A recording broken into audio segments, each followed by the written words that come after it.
You've got, on one hand, you've got the drumbeat of folks saying that the president needs to do more. Then you've got the criticism that he's now moving maybe too fast without having Arab nations already in place to set that regional partnership. I want to get, what do you think, what does the president, how does he react? I mean, you were in the administration for a very long time and went through a lot with the president as well.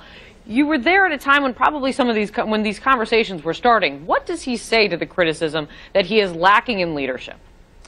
You know, I think once you've been president for as long as he has, you begin to accept that criticism comes because of the nature of the office. These are never easy decisions. Does it get to him, though?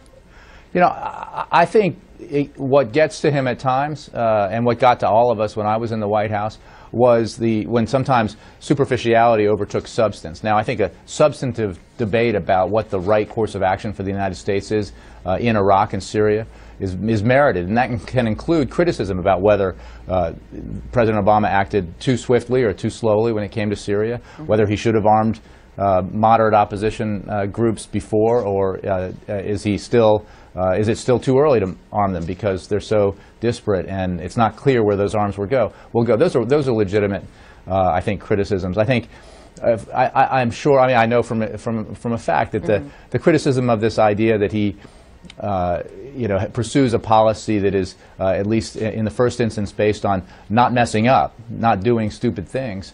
It's an easy thing to criticize, but if you look at our history, it's very important to see those areas where bad policy mistakes were made that cost us millions and trillions of dollars, cost us American lives.